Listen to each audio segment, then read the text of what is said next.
দেখা যাচ্ছে কি কিউট কিউট। ও মাই গড, অনেকগুলা ধরছে একসাথে। এই একটা গাছে মনে হচ্ছে 30টার মতো হবে, অনেক বড়।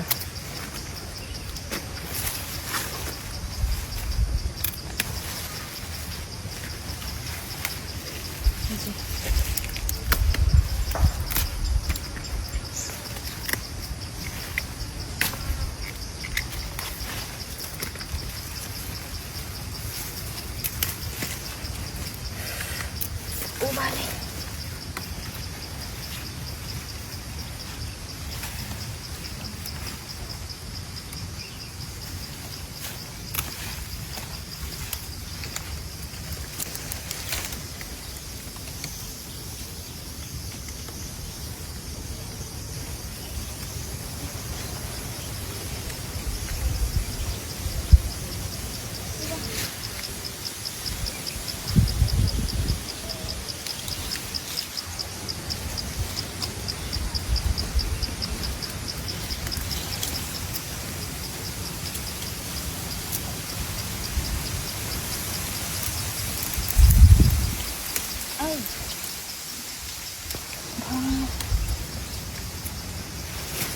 দাঁড়ানোর জায়গাও পাচ্ছি না,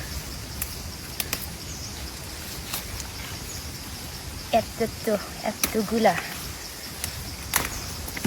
সবগুলো তো আর খেয়ে শেষ করা যাবে না, আর সবগুলো খেয়েও শেষ করতে পারবো না। এগুলো হচ্ছে বিক্রি করব। এই ঝুমের ছোট বেগুনগুলো হচ্ছে পাহাড়িরা খেতে অনেক পছন্দ করে। সেদ্ধ করে হচ্ছে মরিচ ভর্তা দিয়ে খাওয়া যায়, আবার নাপ্পি দিয়ে সাবারাং পাতা দিয়ে রান্না করে খাওয়া যায়।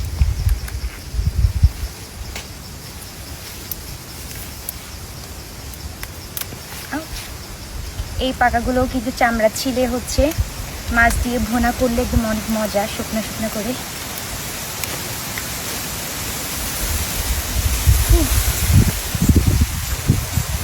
সুন্দর বাতাস হচ্ছে।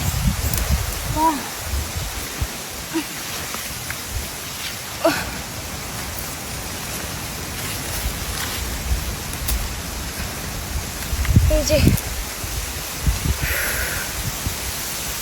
সো হ্যাপি, অনেকগুলা। আর চারদিকে প্রচুর বাতাস হচ্ছে, একদম ঠান্ডা ঠান্ডা পরিবেশ, ঠান্ডা ঠান্ডা হাওয়া, সেই লাগতেছে অনেক।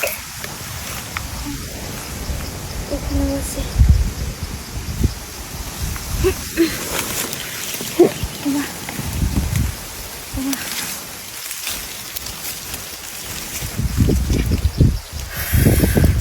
এই যে এখানেও কতগুলা। বাইরে ভাই, মানে হচ্ছে ধারণার বাইরে। যদি জানতাম বড় একটা থুরুং নিয়ে আসতাম সাথে করে। একটা ছোট্ট একটা থুরুং আনছি, 2টা প্লাস্টিক আনছি, যাতে করে হচ্ছে মরিচ ছিঁড়তে সুবিধা হয়। এইখানে তো দেখি এক গাদা বেগুন ধরে বসে আছে।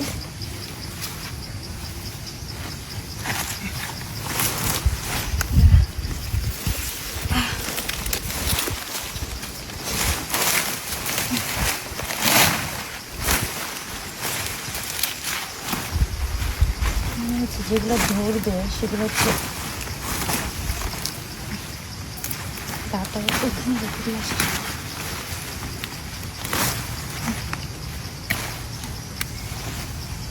এগুলো পরিষ্কার করে রাখলে হচ্ছে ভালো ধরবে, কিন্তু এগুলো ঘিরে রাখলে হবে না বা খাওয়া যায় না।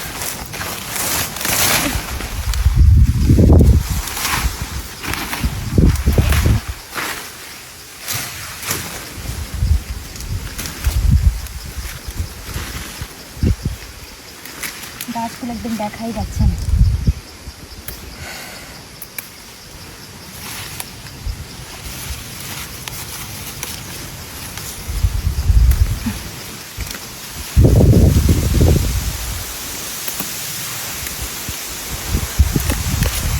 গোড়াগুলো হচ্ছে একদম ভালো করে দেখতে হয়, বেগুনগুলো একদম লুকাই থাকে, দেখা যায় না। জঙ্গলের জন্য হচ্ছে লতা পাতা একদম ঘিরে রাখছে।